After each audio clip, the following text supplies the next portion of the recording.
celebrate. They have done it.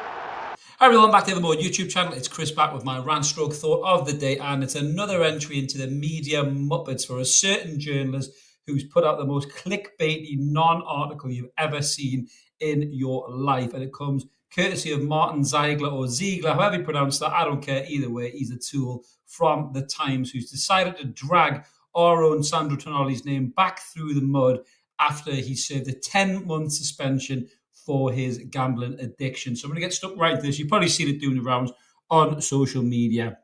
This is the headline in the Times from Martyn Ziegler. Sandro Tonali under investigation again over illegal gambling. Now just pause for a second. That's the headline, right? So if you're a Newcastle fan seeing that headline, if you're Sandro Tonali's family or friends, or Sandro Tonali himself reading that headline, it's very distressing. It's very upsetting, right? Now let's look at the actual article that this shitwipe has written. So they're saying the midfielder suspected of using illicit betting platforms, but Newcastle are assured that Italian will not face more sanctions after serving a 10-month ban in 23-24. So even in the subtitle of his piece, he's actually saying that Sandro Tonali is not going to be facing any bans whatsoever. And it's a complete nonsense, nothing clickbaity post just to get traction. And I do wonder with Sandro Tonali. Sandro Tonali wasn't playing so fucking well for a team that's just won a trophy and pushing to the Champions League, way ahead of media darlings like Manchester United and Spurs.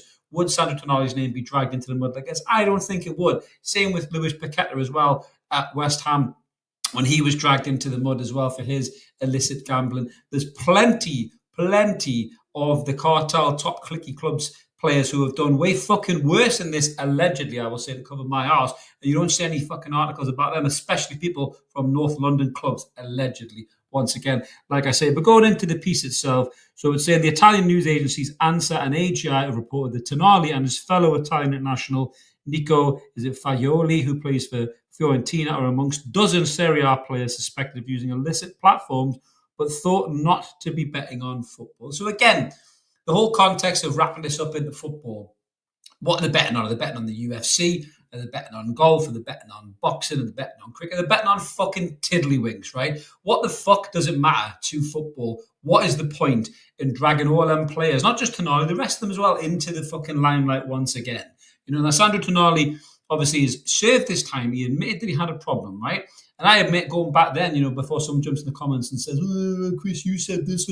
I was disappointed when he got done. I felt let down, right? But the more I looked at it, the more I listened to it, the more I understood it. Because that's what you have to do with situations in life. You have to open up your ears and listen to the situation. The lad had an addiction, right? So if the lad's got an addiction and he's sought help for his addiction and he's overcome the addiction, you've got to give him his flowers and say, well done to you, Sandro Tonali. Don't do it again. Don't be a fucking idiot. But well done for everything that you've achieved. But these shithouse journalists dragging the lad's name back into the mud after all the good work that he's done behind the scenes is just crass. And it's just fucking typical of the gutter press of the UK journalism. It doesn't really matter. It used to be reserved to the Daily Star or the Sun, where there was a pair of jugs to the left and a tit wrote a piece to the right. Whereas now you've got things like the Guardian, the Telegraph, the Times, all writing these clickbaity, ridiculous articles just to pull in numbers and pull in interactions. I know I'm giving that to them right now, which obviously, you know, basically plays up to exactly what they're trying to do. But I just wanted to come on and say my piece about it because I thought it was fucking ridiculous, to be honest with you. They mentioned loads of players in here. Di Maria, former Manchester United player and PSG player. You know, he's been dragged into it as well. I think he plays for Roma now as well. Weston McKennie as well. I think was on loan at Leeds once upon a time at Juventus. He's been dragged into it as well. You know, there is actually people who have been arrested for illicit gambling activities and money laundering, but that has nothing to do with the footballers either. So he's dragged that into the light, into the mainstream light of everybody to look at and consume and talk about, like I'm talking about now. And it's nothing to do with the footballers at all. So it's just fucking shit, really, to be brutally honest with you. But I said there, both Tonali and Fagioli have said that they were addicted and they've sought treatment. That's the last sentence on the bottom of his piece. He doesn't give any kind of credence to that, any kind of respect to that, to say, look, you've notified, you realise you've had a problem, you've gone out and you've sought out help for that problem, and you've potentially overcome that problem. And anyone who's got addiction in life, you know, thankfully I haven't been addicted, you know, to things like that in life. You know, I mean, I can pick things up and put it down. But people who are addicted to gambling, who are addicted to alcohol, who are addicted to substances, right? It's an everyday struggle for these people. Every single fucking sunrise and sunset, in amongst that time is a struggle for those people. They're met with temptation, they're met with frustration that can push them back to the very vice that they sought after to help them through a fucking day. And these wank, just soulless, emotionless, unempathetic journalists like this prick, Oliver Holt, and the rest of the collection of Media Muppets that we've amassed in our little collection group. Maybe we should do AI figures for those stupid twats. That'd be quite an interesting one. I might ask Mark to get his producer fingers working on that, to be honest with you. But it's ridiculous. These wankers just have absolutely no thought process about who they're writing about, the impact, the damage that it could do. But this article has just been laughed off by all Newcastle United fans, including me as well. I think it's absolute fucking nonsense, to be honest with you. It's a semi-rant, this, but it's more of a rant at just how pathetic UK journalism is and how gutter trash that they are, really. You know, they're just looking to drag anybody's name into the mud. I want to see Jason Tindall go up at like the Sports Writers Award dinner if Ziegler gets an award and do a fucking Will Smith. Keep Sandro Tonali's name out your mouth. No, obviously I don't condone violence, but yeah, you know what I'm saying. He's a load of fucking shit. What they should start doing is remembering these journalists, right, and fucking banning them from press conferences. That's what they should do.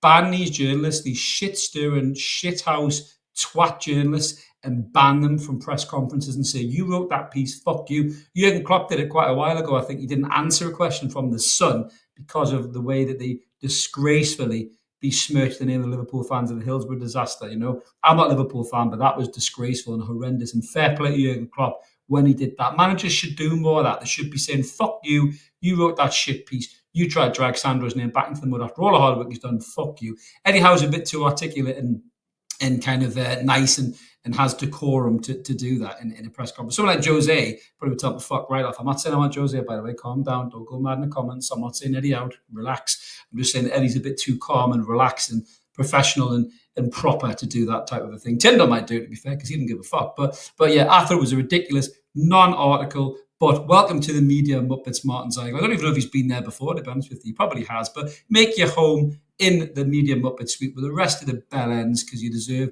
your place. Thanks for watching, guys. Like and subscribe. Keep it evermore. We'll be back with some more Newcastle United crack soon, and probably another Media Muppet, because they just keep springing up every fucking day. Have a belter. We'll see you later. Cheers.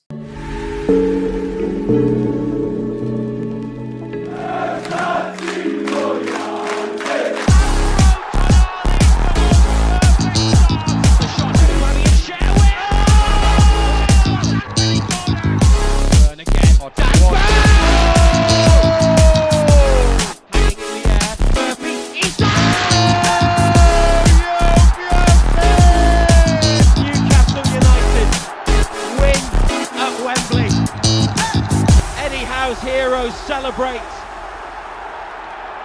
They have done it.